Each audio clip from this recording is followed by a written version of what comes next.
नमस्कार साथियों, मैं प्रमोद उपाध्याय बाल विद्या मंदिर सीनियर सेकेंडरी स्कूल का त्रिपुरा नागौर के ऑनलाइन एजुकेशन पोर्टल पर आपका हार्दिक स्वागत करता हूं।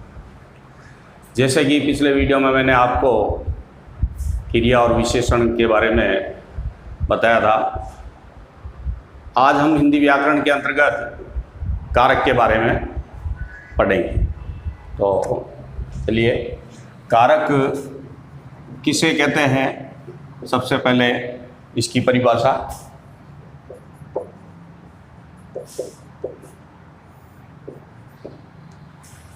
कारक किसी भी वाक्य में संज्ञा या सर्वनाम का जो स्वरूप, क्रिया तथा अन्य शब्दों के साथ संबंध बताता है, उसे कारक कहते हैं। किसी भी वाक्य के अंदर संज्ञा सर्वनाम का जो भी स्वरूप होता है, तो वाक्य के अंदर जितने भी क्रिया है वह अन्य शब्द हैं, वो संज्ञा सर्वनाम के साथ क्या संबंध रखते हैं, उसके बारे में कारक बताता है। और इनको वाक्य में विभक्ति चिन्हों द्वारा व्यक्त किया जाता है, दर्शाया जाता है। ठीक है, तो इसकी परिभाषा लिखते हैं पहले। कारक किसे कहते हैं? वाक्य में संज्ञा या सर्वनाम का जो स्वरूप, सर्वनाम का जो स्वरूप, क्रिया तथा अन्य शब्दों के साथ संबंध बताता है,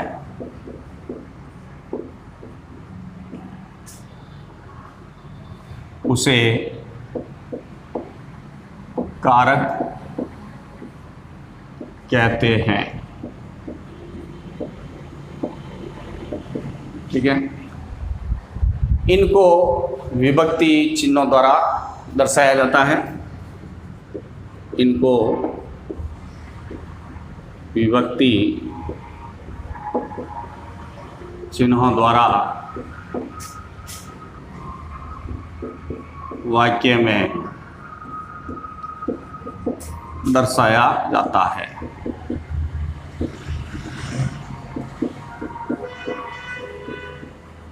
ठीक है, तो ये तो हुई कारक की परिभाषा। अब कारक कितने प्रकार के होते हैं, कारक के भेद। कारक 8 प्रकार के होते हैं, 8 प्रकार के होते हैं।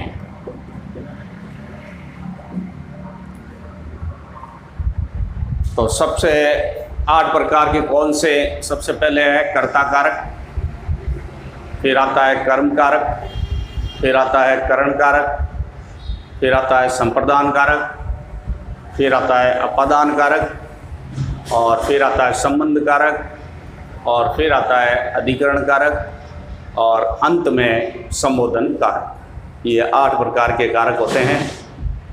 तो सभी का अपना अलग विभक्ति चिन्ह है, तो लिख लेते हैं अपन 8 प्रकार के कारक। सबसे पहले कर्ता कारक।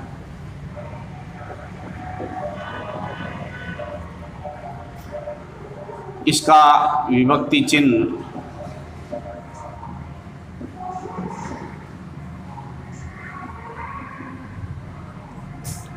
ने होता है। ठीक है, दूसरा लिखते हैं अपन कर्म कारक। इसका विभक्ति चिन्ह को होता है। ठीक है, तीसरा करण कारक।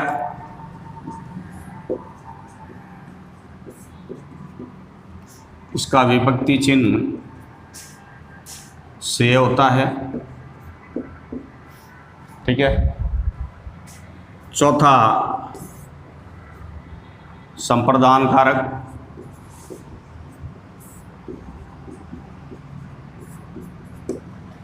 इसका विभक्ति चिन्ह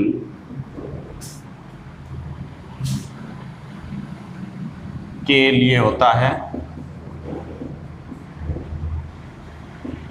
या को भी लिख सकते हैं। पांचवा कारक जो होता है अपादान कारक,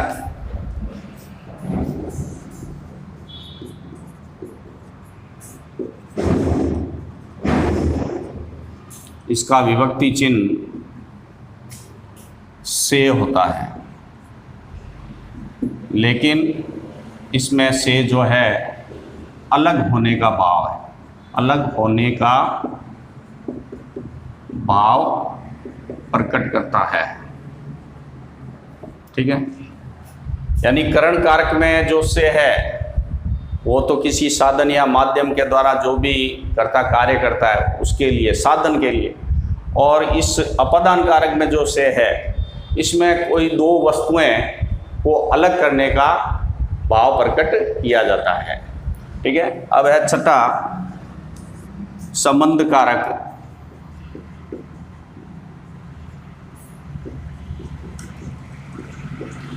इसका विभक्ति चिन्ह का, की, के, रा, री, रे, इस तरीके से होता है। यानी संबंध बताया जाता है दो संज्ञाओं या सर्वनामों के बीच में। सातवां है अधिकरण कारक,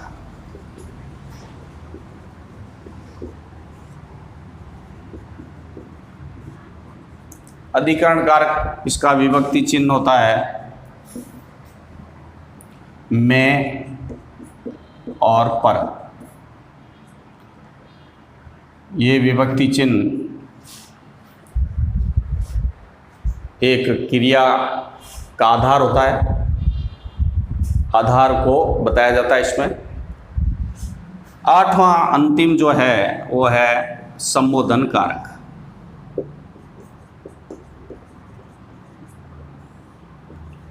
संबोधन कारक, इसका विभक्ति चिन्ह होता है हे, अरे, ओ, इस तरीके से। ठीक है। तो ये 8 कारक हैं आपके सामने, 8 प्रकार के कारक: कर्ता कारक, कर्म कारक, करण कारक, संप्रदान कारक, अपादान कारक, संबंध कारक, अधिकरण कारक और संबोधन कारक। अब हम एक एक करके कर्ता कारक किसे कहते हैं इसका उदाहरण, इसी तरीके से कर्म कारक किसे कहते हैं, तो इन सब की परिभाषाएं बताएंगे। ठीक है। तो चलते हैं सबसे पहले कर्ता कारक।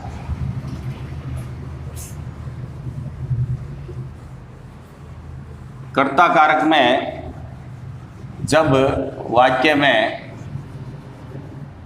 कर्ता किसी कार्य को करता है, कर्ता जब किसी कार्य को करता है या कार्य करने का बोध कराता है उसे कर्ता कारक कहते हैं। परिभाषा हो गई इसकी कर्ता कारक की। कर्ता कारक जब वाक्य में कर्ता किसी कार्य को करता है उसे कर्ता कारक कहते हैं। इसका विभक्ति चिन्ह मैंने बता ही दिया आपको, इसका विभक्ति चिन्ह होता है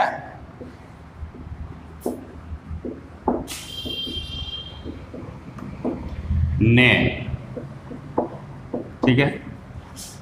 अब इसके लिए समझने के लिए एक उदाहरण लेते हैं। जैसे राम ने खाना खाया, ठीक है, ये आपके पास वाक्य है।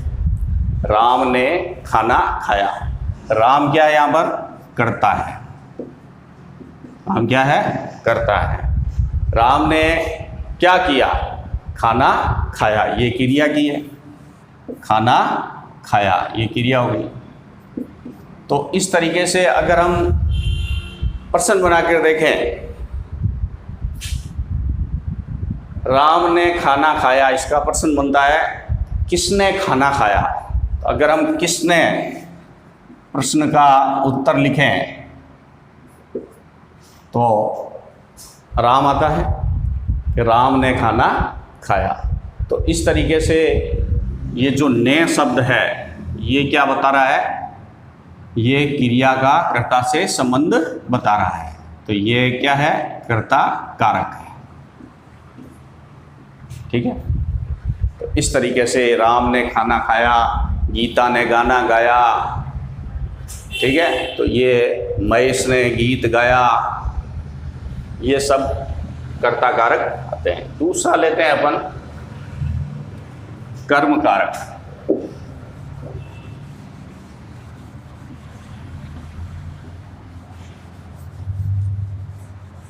कर्म कारक जैसा कि नाम से ही मालूम पड़ता है, कर्म कारक किसे कहते हैं?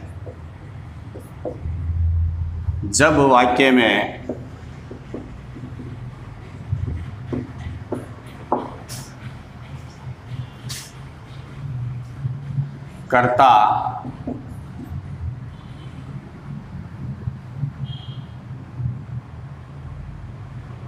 कर्ता की क्रिया किसी कर्म पर आधारित होती है, कर्म पर आधारित होती है,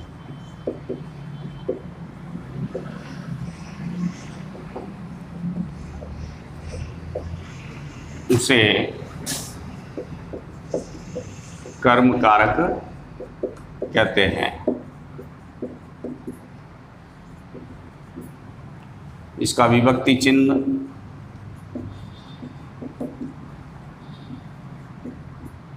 को, ठीक है। अब इसमें उदाहरण के तौर पर देखें तो जैसे दिनेश ने राम को पढ़ाया, राम को पढ़ाया, ये आपके सामने वाक्य है। इस वाक्य में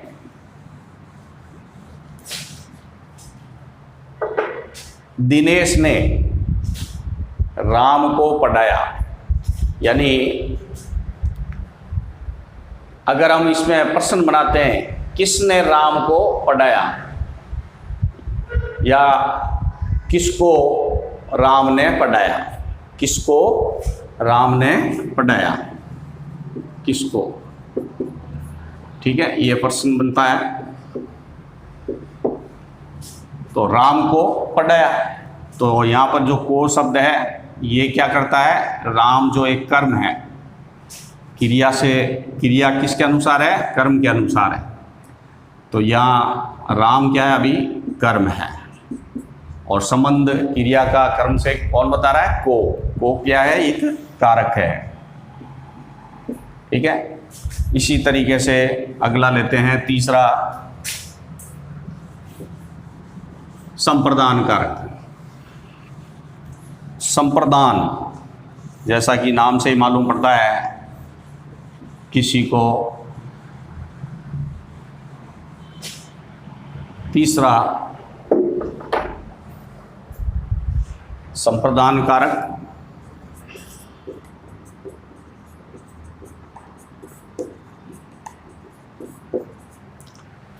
जब वाक्य में कर्ता किसी को कुछ देता है या कुछ उसके लिए करता है तो उसे संप्रदान कारक कहते हैं। जैसे दादी ने रोहन के लिए खाना बनाया या दादी रोहन के लिए मिठाई लाई, तो इस तरीके से ये वाक्य जो होते हैं संप्रदान कारक होते हैं। तो इसकी परिभाषा इस प्रकार है, जब वाक्य में कर्ता किसी के लिए कार्य करता है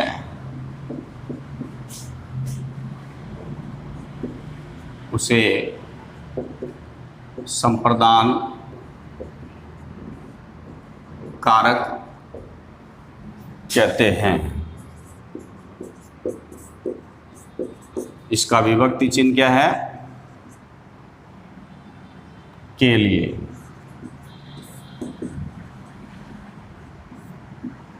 के लिए, ठीक है। अब इसको हम उदाहरण से समझते हैं। उदाहरण जैसे दादी रोहन के लिए मिठाई लाई।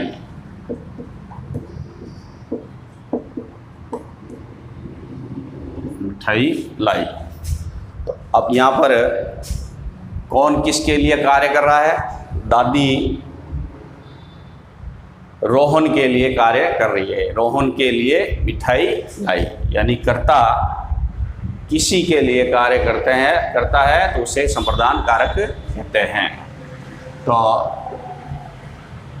यहाँ पर रोहन ये दूसरा व्यक्ति है या दूसरी संज्ञा है, दादी ये कर्ता है, के लिए ये विभक्ति चिन्ह है।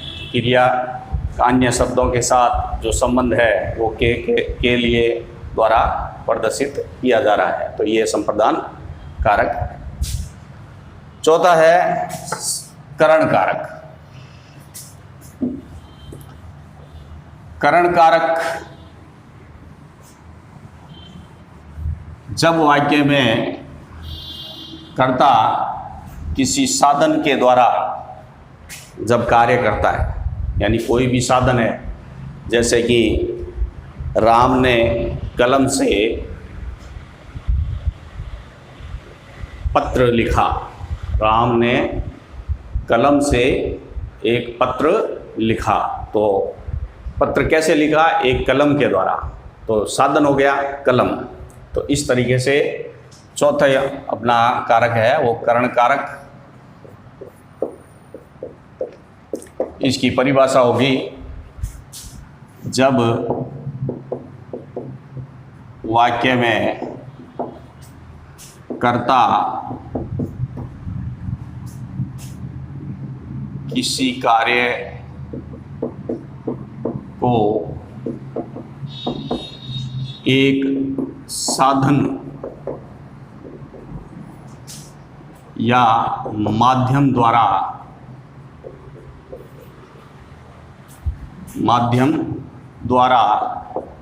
संपन्न करता है,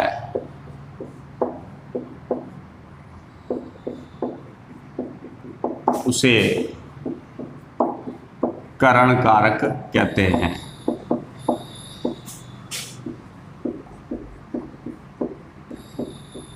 ठीक है। इसका विभक्ति चिन्ह क्या है? इसका विभक्ति चिन्ह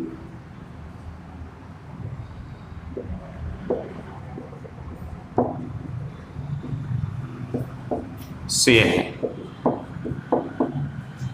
ठीक है, यानी जब वाक्य में कर्ता किसी कार्य को एक साधन या माध्यम द्वारा संपन्न करता है उसे करण कारक कहते हैं। उदाहरण से हम समझते हैं इसको। जैसे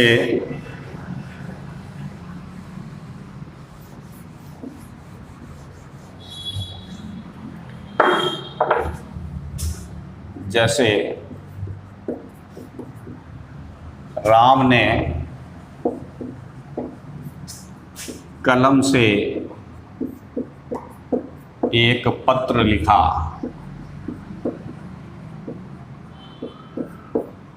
राम ने कलम से एक पत्र लिखा। तो यहाँ पर साधन क्या है? कलम। ये एक साधन है। प्रश्न बनता है इसमें जैसे कि राम ने किस से एक पत्र लिखा? किस से?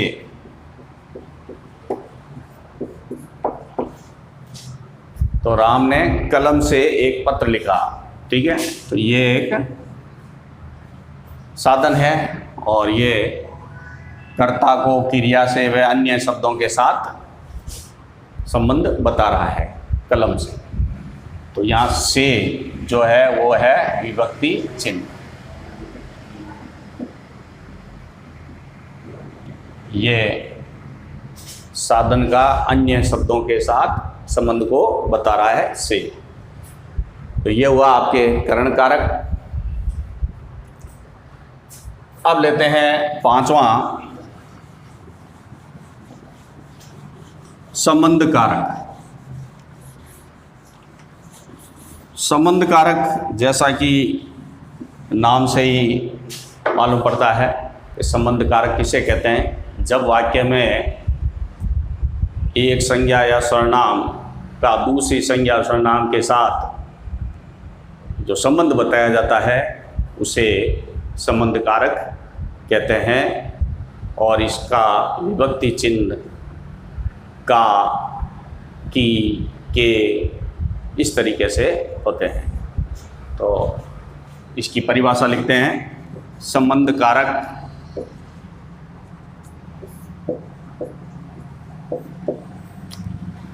जब वाक्य में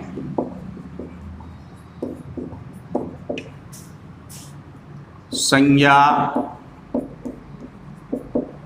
या सर्वनाम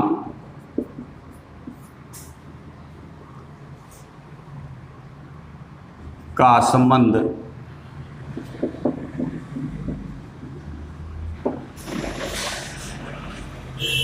वाक्य में प्रयुक्त अन्य संज्ञा या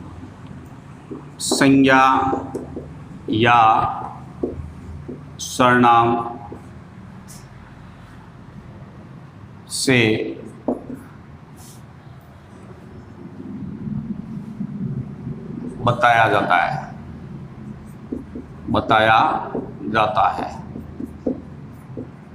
उसे संबंध कारक कहते हैं।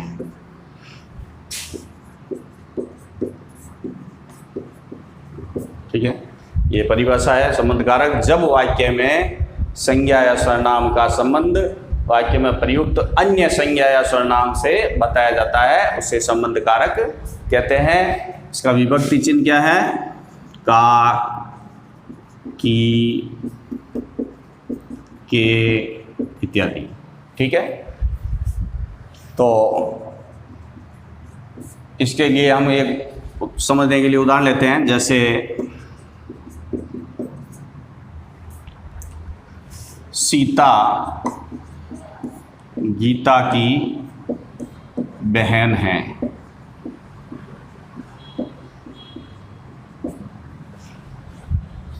सीता गीता की बहन है। तो यहाँ पर जो सीता और गीता दो संज्ञा हैं। अब इन दोनों का आपस में संबंध की के द्वारा बताया जा रहा है। तो सीता गीता की बहन है, यानी दो संज्ञाओं का आपस में संबंध की के द्वारा प्रदर्शित किया जा रहा है। ठीक है, अब आता है आपके छठा, अपादान कारक। अपादान कारक किसे कहते हैं? अपादान कारक जब किसी वाक्य में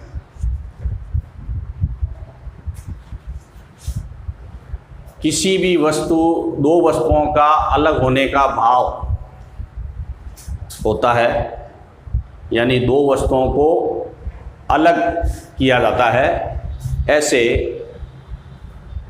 वाक्य अपादान कारक कहलाते हैं। तो हम परिभाषा लिखते हैं इसकी। तो परिभाषा लिख देते हैं अपादान कारक।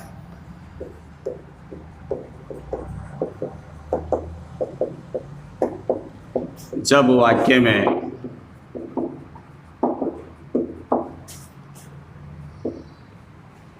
दो वस्तुओं का अलग होना होता है, उसे अपादान कारक कहते हैं। इसका विभक्ति चिन्ह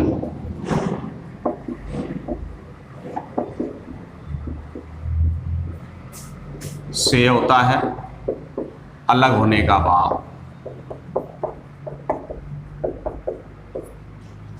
उदाहरण से हम समझते हैं इसको, जैसे पेड़ से पत्ता गिरा,